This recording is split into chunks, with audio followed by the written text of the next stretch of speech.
मित्रों, चंद्रधर शर्मा गुलेरी जी का नाम आपने सुना ही होगा।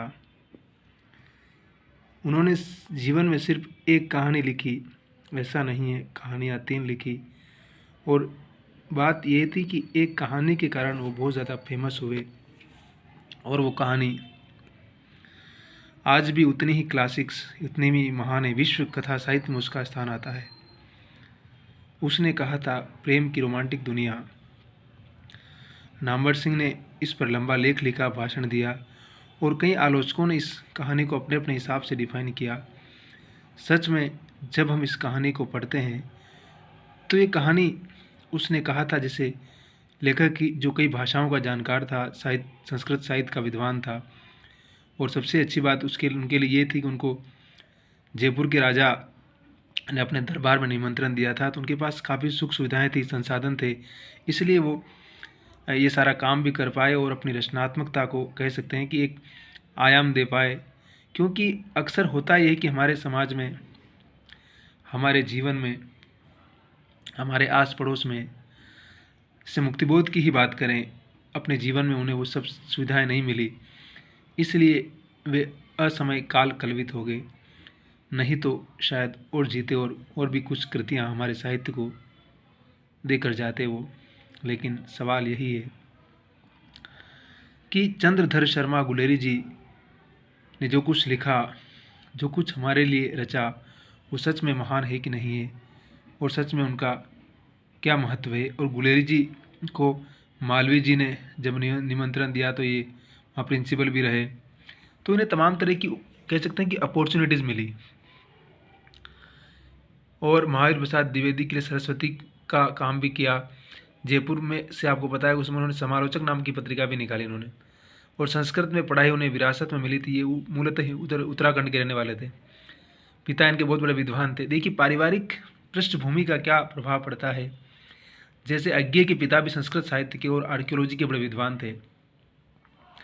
तो सच्चिदानंद हीरानंद वात्सायन अज्ञे, जिनका नाम सुना ही होगा आपने, शेखर एक जीवनी और नदी के द्वीप जैसे उपन्यास लिखे उन्होंने, अपने अपने अजनबी जैसा 3 उपन्यास लिखे उन्होंने।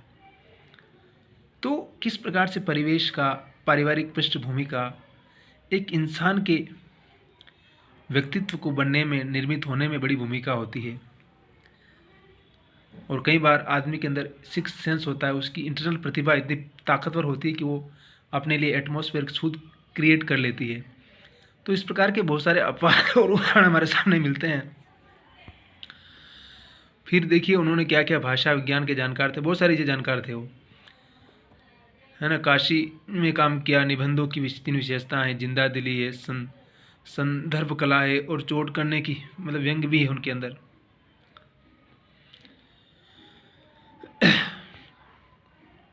फिर क्या था कि वे महावीर प्रसाद द्विवेदी की भाषा नीति के विरुद्ध थे, क्योंकि भाषा उनकी बड़ी संस्कृत नहीं तो बड़ी क्लिष्ट थी।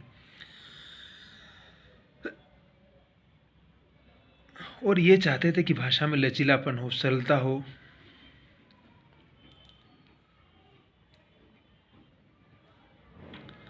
तो ये सारी चीज़ें एक लेखक में आप देख सकते हैं।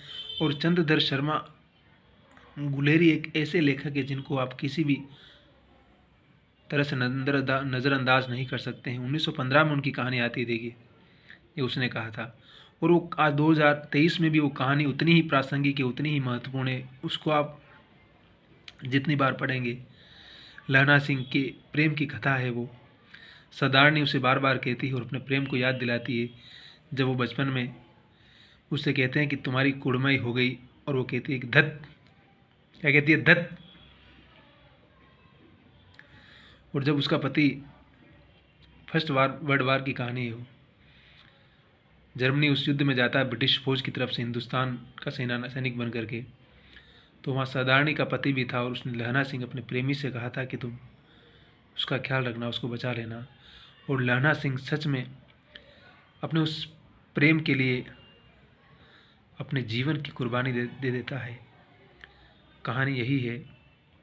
कहानी में बहुत सारी चीज़ें हैं, लोक की पृष्ठभूमि है, लोक की भाषा है, पंजाबी भाषा का फुट है, सेकंड वर्ल्ड वार की पृष्ठभूमि है।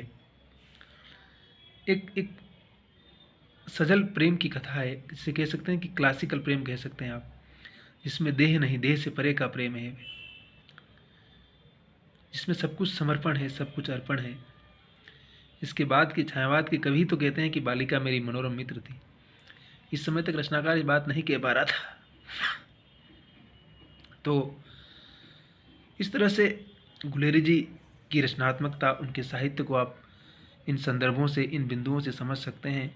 और हिंदी साहित्य में उनका सच में अभूतपूर्व योगदान है, इसमें कोई शक नहीं है, कोई दो मत नहीं है।